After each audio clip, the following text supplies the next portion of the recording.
Donc, bonjour et bienvenue à cette série de vidéos portant sur le cours de secondaire 4 d'histoire du Québec et du Canada. C'est la deuxième itération de mes vidéos. Ceux qui ont vu le premier vidéo, c'est simplement parce que j'en avais fait une immense vidéo qui couvrait tout. Et YouTube a une limite sur la capacité de téléversement, donc j'ai recommencé. Je vais plutôt faire des petites capsules à chacune des étapes, des parties. Donc, la présente partie, c'est l'introduction.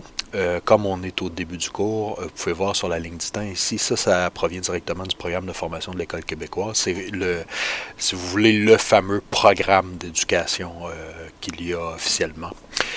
Donc, sur la ligne du temps, le chapitre 1, je les ai divisés en chapitre 1, mais en réalité, il y a moins de... Moi, je dirais ça, c'est comme un même ensemble, un même bloc qui couvre à la fois l'acte d'union et le Canada, l'acte d'Amérique du Nord britannique qui est ici. Nous, on va, au chapitre 1, j'ai décidé de segmenter en deux cette ligne du temps-là. Alors, on va s'arrêter ici, juste avant 1867, qui est l'entrée en vigueur du Canada moderne.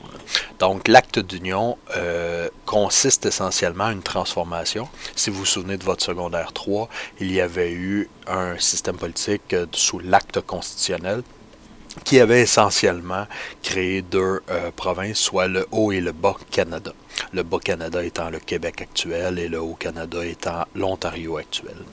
Alors, à cette époque, en 1840, pour faire suite à des événements que sont les rébellions, au Haut et au Bas Canada, on va envoyer un émissaire qui s'appelle Lord Durham qui va faire des recommandations et l'acte d'union se veut être la réponse à ces recommandations.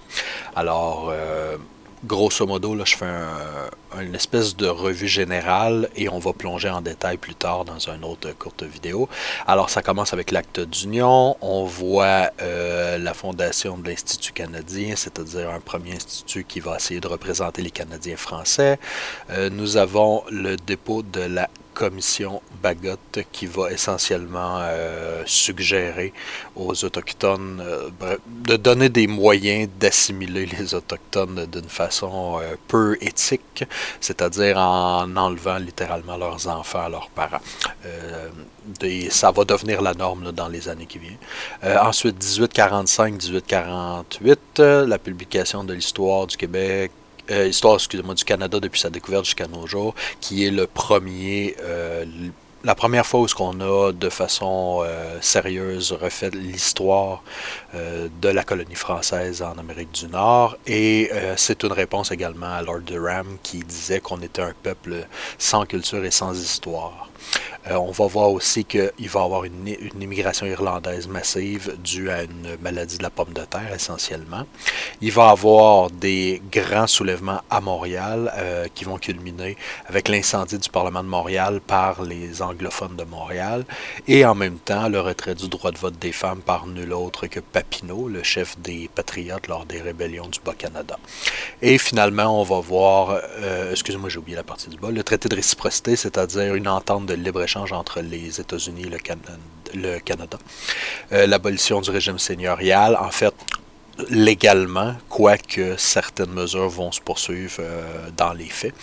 La fondation de la Compagnie du Grand Tronc qui va signifier le début du développement du chemin de fer au Canada, qui va avoir une importance considérable, et la fondation de la première université francophone d'Amérique, qui est l'Université Laval.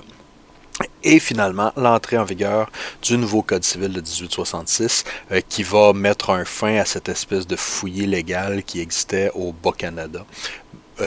Le Bas-Canada qui est encore théoriquement une région suite à l'acte d'union, on va voir. Alors, et tout cela va culminer en 1867 à l'adoption de l'acte de l'Amérique du Nord britannique qu'on va voir dans le prochain chapitre. Donc, c'est la fin pour cette courte capsule. Il y en aura une pour chacune des parties du site. Je vous encourage à les écouter. À la prochaine.